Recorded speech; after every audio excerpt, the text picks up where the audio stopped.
আপনি আরেকটু মহারাজের কাছে চেপে যান না। Merry Christmas in advance.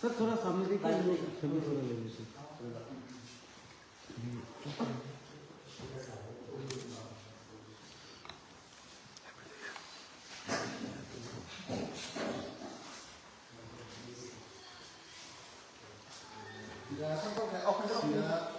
Sir sir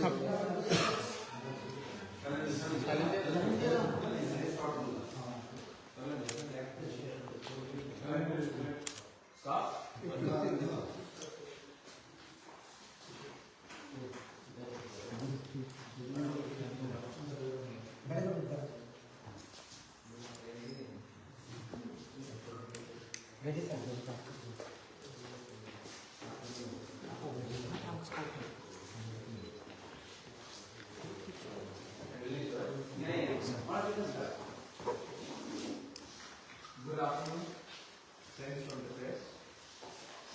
सबको सबसे पहले मैं एडवांस में Christmas in advance and new year के एडवांस में सब पूरे मीडिया रिप्रेजेंटेटिव मैं आपकी तरफ से विश करना चाहता हूँ, शुभकामनाएं देना चाहता हूँ। और हम सबका आशा है कि आने वाला साल हमारे लिए अच्छा रहेगा और हम सब के लिए और त्रिपुरा राज्य के लिए, नॉर्थ ईस्ट के लिए और हमारे कंट्री के देश के लिए अच्छा रहेगा। तो मैं शुरुआत में सबको अपने पार्टी की तरफ से, मेरे तरफ से, हमारे लीडर्स की तरफ से विश करना चाहता हूँ फॉर वेरी हैप्पी 2026, मेरी Christmas in advance, happy new year last कल 3 है तो इन एडवांस 3 के लिए भी मैं आप सबको शुभकामनाएं देना। ये शायद हमारा साल का लास्ट अंतिम प्रेस कॉन्फ्रेंस है, इसके लिए मैं आप लोगों से 2 या 3 चीज बोलना चाहता था। फर्स्ट,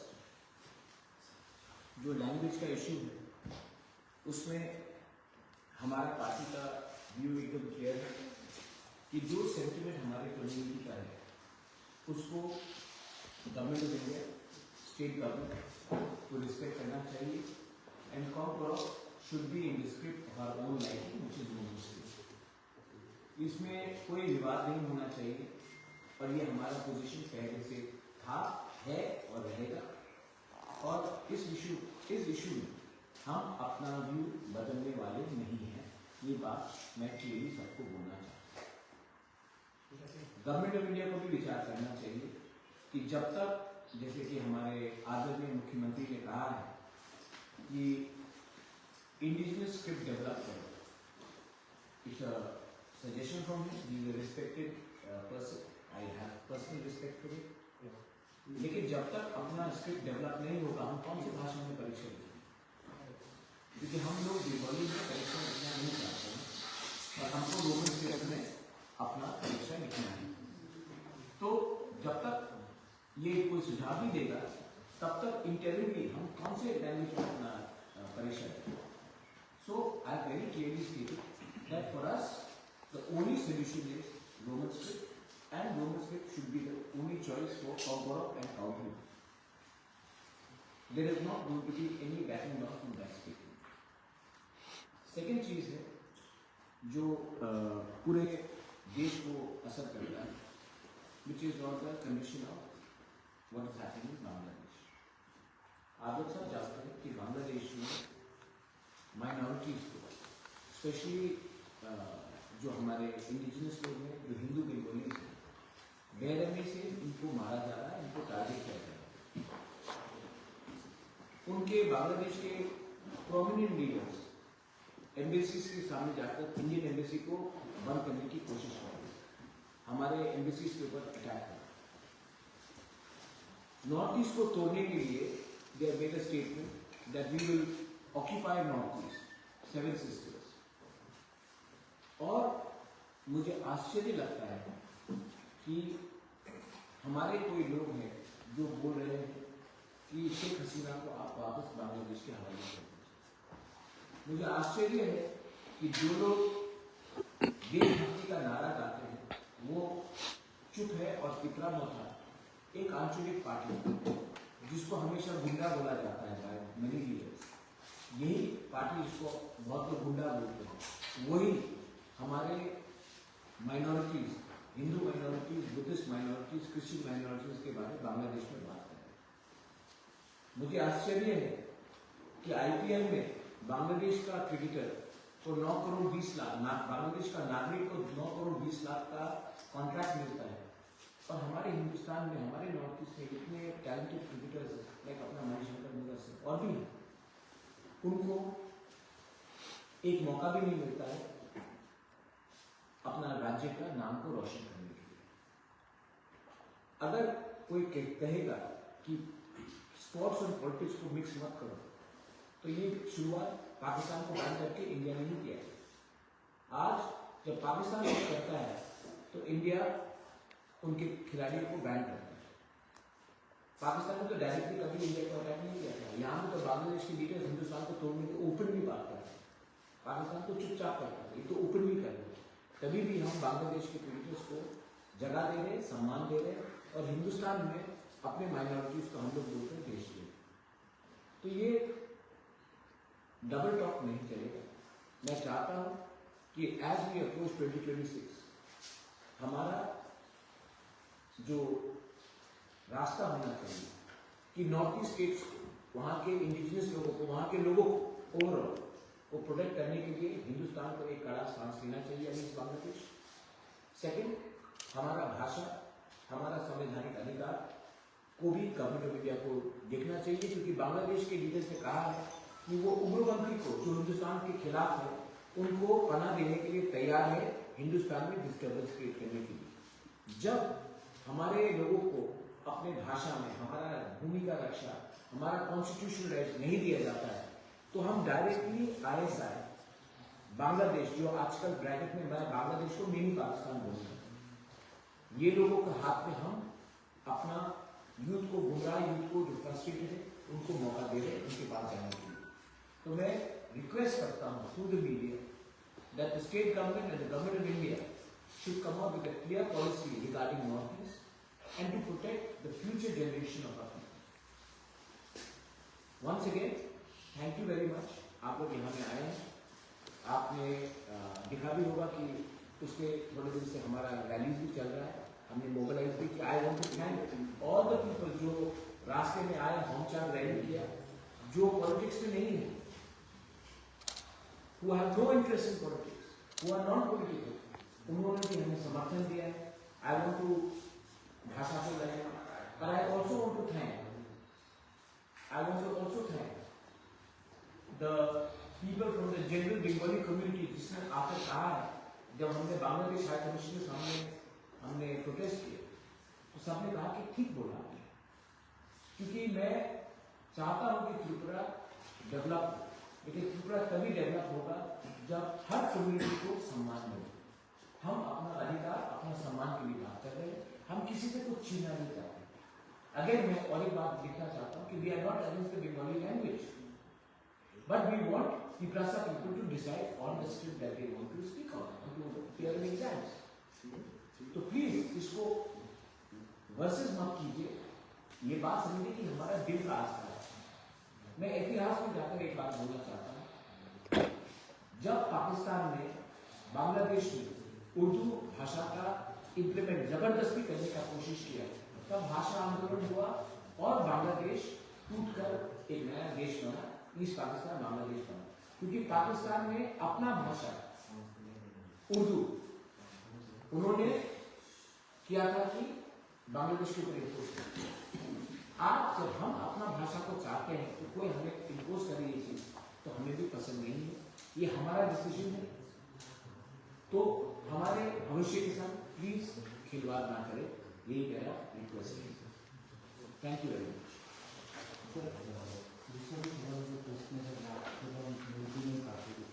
सवाल ये है कि आए दिन देखा जाता है, आपने भी देखा होगा, ये जो चोरीगाम में या दिशांग में, हर कई जगहों में, मंडाई में, हर कई जगहों में ये जो आप भी उसके समर्थन में हो, समर्थन में रहते हुए भी ये क्लैशेस हो रहा है। आप बोलते हो, बार बार कहते भी हो सोशल मीडिया में ये सब बंद करिए, ये अच्छा ठीक बात नहीं है, फिर भी ये सब होता है। मुख्यमंत्री जाके भी आप लोगों को त्रिपुरा मोर्चा के जो कर्मी है या ऐसे नाम ना कहते, सब लोग तो जानते हैं आजकल भाषण किसको बोल रहे हैं, कहाँ बोल रहे हैं, ये सब जो बोला जाता है इसके विषय में आप क्या कहें? मैं मुख्यमंत्री से रेगुलर कांटेक्ट में हूँ। मैं भी वायलेंस के खिलाफ हूँ और मुख्यमंत्री भी वायलेंस के खिलाफ है। लेकिन रिस्पेक्टफुली हमारे कोई लीडर ने नहीं कहा है कि तिपरा मोथा को मुर्गी जैसा फाड़ के फेंक दो। वो मुख्यमंत्री के सामने उन्हीं के मंत्री ने कहा। ये भाषा अच्छा भाषा है? कोई मंत्री एक त्रिपुरा के नागरिक को अपने अलायंस पार्टनर को छोड़िए, ऑपोजिट पार्टी को भी ऐसा नहीं बोला जाता मैं मुर्गी ऐसा खत्म करूंगा। ये गुंडा का भाषा नहीं है। तो ताली दो हाथ से बजता है। मैंने और एक उनके बहुत बड़े लीडर का स्टेटमेंट सुना था जो जनजाति मोर्चा से, कि जनवरी के बाद तिपरा मोथा खत्म हो जाएगा। आप अपने ही अलायंस पार्टनर के बारे में ऐसा बोलते हो तो रिएक्शन दूसरी तरफ से निकलेगा। और एक लीडर ने कहा है कि हमने उपकार किया है महाराजा के ऊपर एयरपोर्ट नाम करके। उपकार और स्वीकार में बहुत फर्क होता है। एयरपोर्ट महाराजा ने बनाया, आपने उपकार नहीं किया, आपने स्वीकार किया। वो भी बहुत देर से। उसके बाद तिपरासा अकॉर्ड किया, उपकार किया। उपकार नहीं किया, आपने स्वीकार किया कि तिपरासा का जमीन में प्रॉब्लम है, कॉन्स्टिट्यूशनल प्रॉब्लम है। इसको उपकार नहीं बोलते, इसको स्वीकार बोलते हैं। तो जब अहंकार से कोई लोग स्टेटमेंट देंगे तो दूसरी तरफ से भी रिएक्शन आता है। तभी भी मैं नहीं चाहता हूं कि असली इशू से हम डाइवर्ट हो। वायलेंस से असली इशू डाइवर्ट होता है। असली इशू क्या है? आज भी भूमि का अधिकार हमारे पास है। आज भी हमको कॉर्पोरेट बांग्ला लैंग्वेज में परीक्षा देना पड़ता है। एंट्रेंस एग्जाम्स हो, यूपीएससी हो, जुडिशरी हो, कॉम्पिटिटिव एग्जाम हो, हमको अपना अधिकार चाहिए। आप उसके बारे में बात नहीं कर रहे। यही जो लीडर्स ने मुर्गी साहब बोला कि हमको मारेंगे, वो करेंगे, उनका खुद का इलेक्शन के घोषणा पत्र में लिखा गया था 125th amendment, direct funding, upgradation of टीटीओबीसी, यूनिवर्सिटी, सेंट्रल यूनिवर्सिटी। मैंने नहीं बोला, उनके घोषणा पत्र में 4 साल से 5 साल से 7 साल से ये लोग पावर में है। ये लोग उस इश्यू में बात नहीं करते, ये लोग एक दूसरे को खत्म करने की बात करते। तो as a responsible leader I would like to request the BJP to control these people from making statements which incite tension. मैं सीपीएम के खिलाफ भी कुछ नहीं बोलना चाहता हूं, क्योंकि सीपीएम भी एक रजिस्टर्ड पॉलिटिकल पार्टी है। मैंने आज तक कांग्रेस पार्टी के खिलाफ भी, उनके लीडर के खिलाफ व्यक्तिगत तौर में कभी भी कुछ नहीं बोला है, क्योंकि it's a recognised political party. Constitution में सबको अधिकार है अपना बात रखना, लेकिन गाली देना, गलौज देना, जो कॉन्वर्सेशन है इसको नीचे गिराना, इतना हिम्मत है इनके पास कि तिपरा मोथा को आप जला दोगे, ये करोगे। तो बांग्लादेश हाई कमीशन के सामने जाकर अपना हिम्मत दिखाओ। वो तो क्षमता नहीं है, उसके लिए तो आपके पास क्षमता नहीं है, वो तो मैंने किया। लेकिन अपने ही घर में आपका शत्रु कौन है? आपका शत्रु तिपरासा है या आपका शत्रु वो जमायती इस्लामी बांग्लादेश का है जो हमारे खिलाफ रोज जहर फैलाता है?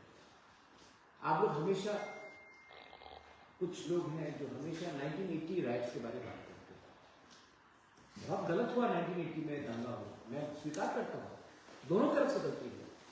लेकिन आप कभी भी ये बात नहीं करते हो 1950 में क्या हुआ था, खुलना में क्या हुआ था, कुमिल्ला में क्या हुआ था, ब्राह्मण बाड़िया में। वो दंगा को आप भूल गए जिसने आपको सच में मारा, आपको घर से बेघर किया, उसके बारे में हम लोग बात नहीं करते। लेकिन आप ट्राइबल को उग्रपंथी बोलते हो, ट्राइबल को नीचे दिखाते हो। तो आपका असली शत्रु कौन है? वो बांग्लादेश में बैठकर जो हमें तोड़ने की कोशिश कर रहा है, जिसने सच में हमारा घर जलाया, हमारे लोगों को मारा, निकाल दिया। आज भी आपने देखा पेड़ में लटका कर जला दिया गया। क्यों? उसका क्या गुनाह था? कि वो हिंदू था। लेकिन उसके बारे आप नहीं बोलोगे। आप हिंदुस्तान में हिंदुस्तान के मुसलमान को मारोगे, लेकिन जो असली जमायती इस्लामी था, बांग्लादेश से जहर फैल रहा है, उसके खिलाफ तो हिम्मत नहीं है। उनको तो हम 9 करोड़ 20 लाख रुपए दे रहे हैं क्रिकेट खेलने के लिए। तो असली इशू में हम लोग अगर ध्यान दें तो सच बात मैं बोलूंगा, उनके पास बोलने के लिए कुछ रहा नहीं है। और अगर उनको लगता है कि तिपरा मफा को कमजोर करके वो पावर में आएंगे तो ये गलत फहमी है। ये बात मुख्यमंत्री जी भी जानते हैं, ये बात सेंट्रल बीजेपी के लीडर्स भी जानते हैं, ये बात वो खुद भी जानते हैं। लेकिन कुछ लीडर्स को टिकट चाहिए, इलेक्शन के पहले टिकट आएगा तो पैसा मिलेगा, पैसा नहीं खर्च करके घर में रखेंगे और इंडस्ट्री चलेगा। इसके लिए लोग ये सवाल लोग बोल रहे हैं। मुझे नहीं लगता कि इसमें हमें इतना ध्यान देना चाहिए। हमें ध्यान देना चाहिए कि इस समय बॉर्डर के 3 किलोमीटर, यहाँ से 3 किलोमीटर दूर एक दुश्मन है जो आपको भी पसंद नहीं करता है, हमें भी पसंद नहीं करता है। और हम लोग एक दूसरे से फाइट कर रहे हैं और वो लोग देखकर हमारे ऊपर हंस रहे हैं। केबीसी का जो चुनाव है, चुनाव यह आपको बताइए लड़ेगी। सीएम ने तो कह दिया है कि वो 28 सीट में लड़ेंगे। अगर वो 28 सीट में लड़ेंगे तो हम अब उसने ये बात कह दिया है तो उसके बाद मुझे और क्या बोलना है? मैंने तो नहीं कहा, लेकिन सीएम ने खुद उस दिन बोल दिया कि बीजेपी 28 सीट जीतेगा। मतलब कि हमें एक सीट भी नहीं मिलेगा तो हमें अलग से लड़ना पड़ेगा और हम अलग से लड़ेंगे। और अलग से लड़ेंगे तब उनको मालूम पड़ेगा कि बीजेपी को 28 सीट मिलेगा या 2 सीट मिलेगा। वो जनता डिसाइड करेगी कि कितना सीट मिलेगा। लेकिन मैं अपने तिपरासा के ऊपर विश्वास करता हूँ और मैं जानता हूँ कि तिपरासा हमें नहीं छोड़ने वाला। ऐसी जो बयानबाजी हो रही है आने वाले, मैंने बयानबाजी नहीं की। नहीं, आपकी बात नहीं, ये जो बयानबाजी चल रहा है, क्या आपको लगता है कि आपकी पार्टी इस पार्टी के साथ रहेंगे या अलग वो से? हम लोग डिसाइड करेंगे, क्योंकि कोई चीज़ परमानेंट नहीं होता। हमें आश्वासन दिया गया था कि तिपरासा अकॉर्ड इम्प्लीमेंट होगा, उसी के लिए हम अलायंस में आए हैं। लेकिन अगर तिपरासा अकॉर्ड इम्प्लीमेंट नहीं होगा तो हमें भी सरकार में बैठकर अपने लोगों को धोखा नहीं देना। तो मैं, सेंट्रल गवर्नमेंट तो मुझे कुछ और कहता है, स्टेट गवर्नमेंट कुछ और कहती है। तो मुझे लगता है कि सेंट्रल गवर्नमेंट तैयार है तिपरासा अकॉर्ड को इम्प्लीमेंट करने के लिए। स्टेट में भी बहुत लोग तिपरा जो बीजेपी से वो हमको सपोर्ट करते हैं। लेकिन 1-2 लीडर्स हैं जिनको लगता है कि अगर तिपरासा अकॉर्ड इम्प्लीमेंट हुआ तो जनजाति उठ जाएगा, और जनजाति उठेगा तो उनको, वो चाहते नहीं कि तिपरासा उठे, इसी के लिए तिपरासा अकॉर्ड इम्प्लीमेंट नहीं करेंगे। तो ये उनका दुकान है, वो दुकान को चलाना चाहते हैं। मैं अपने लोगों को कुछ देना चाहता हूँ, मेरा दुकान नहीं, उनका दुकान है। लेकिन मुझे लगता है कि जब तक जो बात अमित शाह ने सबके सामने बोला था, जो AK मिश्रा ने सबसे पहले कहा था, अगर वो बात इम्प्लीमेंट होता है तो वेरी गुड, अगर नहीं होता है तो हमको भी सोचना पड़ेगा। सर लास्ट एक सवाल, आपने देखा होगा कि तो पार्लियामेंट का जो सेशन चल रहा है, मनरेगा, जो रेगा में जो लोग काम करते हैं, रेगा का नाम जो है वो चेंज हो चुका है। इसके बारे में क्या कहेंगे? देश भर में तो आंदोलन चल रहा है। नहीं, देखिए, गांधी का आदर हम सब करते हैं और गांधी का नाम को हम कभी भी डिसरिस्पेक्ट नहीं कर सकते। ये जो रेगा का जो नाम बदला गया है, मुझे लगता है कि इसमें क्या उनका इंटेंशन है वो खुद ही बता सकते। मैंने उसमें इतना गहराई से, क्योंकि आई बीन बिजी विद आज काउगो आंदोलन, बांग्लादेश में क्या हो रहा है, ये सब में हम बात कर रहे हैं। मुझे लगता है कि पार्लियामेंट में ये सब में डिबेट ना होकर हमको डिबेट करना चाहिए कि आने वाले दिन में हम अपने पड़ोसी के संग क्या करेंगे। हमारा इकोनॉमिक कंडीशन, आज जब सब GDP के बारे में बात करते हैं, हम लोग फाइनेंशियल ग्रोथ के बारे में बात कर रहे हैं, ह्यूमन ग्रोथ के बारे में बात नहीं कर रहे। जो गरीब था, यहाँ में आप लोग सब जर्नलिस्ट हैं, पिछले 7-8 साल में आप लोग अमीर हुए हैं, लेकिन हमें बताया जाता है कि आप हिंदुस्तान उठ रहा है। आप सच में उठे हैं कि नहीं उठे? तो हम लोग ह्यूमन इंसान के बारे में बात नहीं कर रहे, हम लोग स्टॉक मार्केट के बारे में बात कर रहे हैं, हम जीडीपी के बारे में बात कर रहे हैं, लेकिन एक्चुअल ग्रोथ होता है देश का, नागरिक का, उसके बारे में ज्यादा बात करें। हम लोग वंदे मातरम के बारे में बात करें, वंदे मातरम तो हम सब मानते हैं, हम लोग वंदे मातरम को सब सम्मान करते हैं, जनगण मन को सम्मान करते हैं, लेकिन उसमें डिबेट हो रहा है। लेकिन इकोनॉमी के ऊपर भी डिबेट होना चाहिए, बांग्लादेश में क्या हो रहा है उसके ऊपर डिबेट होना चाहिए। मैं फिर से आपको बोल रहा हूँ 2 महीने के बाद बांग्लादेश में इलेक्शन है, और जो सरकार बैठेगी बांग्लादेश में वो त्रिपुरा के शत्रु होंगे, नॉर्थ ईस्ट के शत्रु होंगे। उसके बाद एक पूरा देश यहाँ से सिर्फ 3 किलोमीटर दूर है, जब वो आपके खिलाफ फाइट करेगा तब हमको भी सवाल पूछना पड़ेगा कि तब त्रिपुरा मथा, आईपीएफटी, बीजेपी, कांग्रेस, सीपीएम एक दूसरे से फाइट करना चाहिए या हिंदुस्तानी होकर उनको सबक सिखाना चाहिए। आज वो हमारा राज्य को तोड़ने के बारे में बात कर रहे हैं, हमारे नॉर्थ ईस्ट को तोड़ने के बारे में बात कर रहे हैं। मैं कहता हूँ बांग्लादेश को तोड़ो। मैं कहता हूँ कि अगर यहाँ में मीडिया के सामने में अगर त्रिपुरा मथा को 1 घंटा का टाइम दिया जाए ना, ये जो बांग्लादेश का हाई कमिश्नर है, ये हाई कमीशन है, मैं इनको 20 मिनट के अंदर वापस ढाका भेज दूंगा।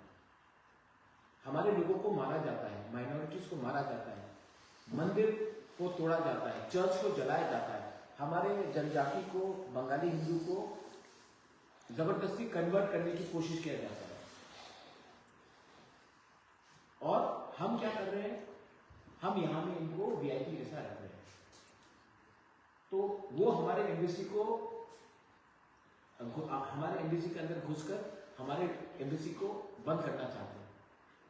इंडिया को बांग्लादेश से किसी को भी इंडिया में आने के लिए मतलब अलाउ नहीं करना चाहिए, इनका वीजा बंद करना चाहिए। इनको आज ये ट्रीटमेंट के लिए इंडिया आते हैं, हमारा अस्पताल में ट्रीटमेंट लेते हैं, यहाँ में एजुकेशन के लिए आते हैं, यहाँ में पूरा इंडिया का फैसिलिटीज देते हैं, और हमको क्या मिलता है वहाँ में, हमको गाली सुनना पड़ता है।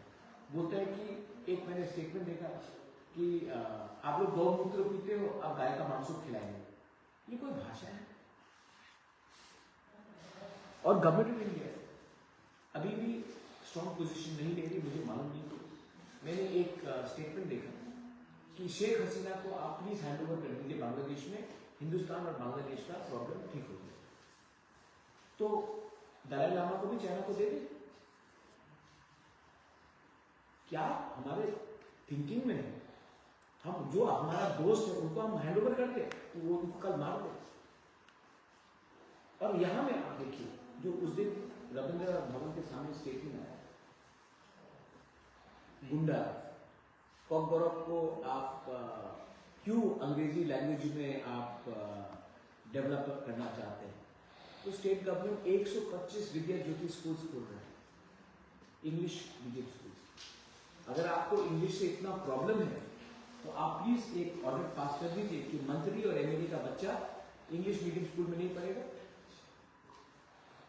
आज इंडिया का पावर पूरा विश्व में, हम चाइना से आगे क्यों हैं? क्योंकि जब कोई अमेरिका जाता है, जब कोई यूरोप जाता है, जब कोई यूके जाता है, तो पहले से we have English knowledge. That's why computer में, सॉफ्टवेयर में, वी आर कोडिंग में, वी आर ऑलरेडी है doctors, because we have knowledge of English knowledge. तो अगर आपको अंग्रेजी लैंग्वेज से प्रॉब्लम है तो सिर्फ त्रिपुरा से एरियाज में क्यों आप इंग्लिश को डेवलप नहीं होना चाहते? Am I right? Yes. Why only do you want it to be developed in other areas but not in Tripuras areas? तो ये थिंकिंग गलत है। अच्छा, कैसे लगेगा अगर मैं कल बोल दूं कि आप अपना स्क्रिप्ट इस लैंग्वेज में लिखिए, तेलुगु में लिखिए या तमिल में लिखिए? पसंद नहीं आएगा, क्योंकि ये आपका इंटरनल प्रॉब्लम है, आपका इंटरनल बात है। कैसे लगेगा अगर मैं कुछ सुझाव दूं? तो वैसे मुझे भी पसंद नहीं लगता है, हमें भी पसंद नहीं लगता है कि आप हमारे इंटरनल बात में आप हमें कोई टिप्पणी दे। आपने दिया है, हम आदर करते हैं, रिस्पेक्ट करते हैं, लेकिन ये बात में आपका हमको सलाह नहीं चाहिए, हम खुद अपना रास्ता चुनें। Thank you.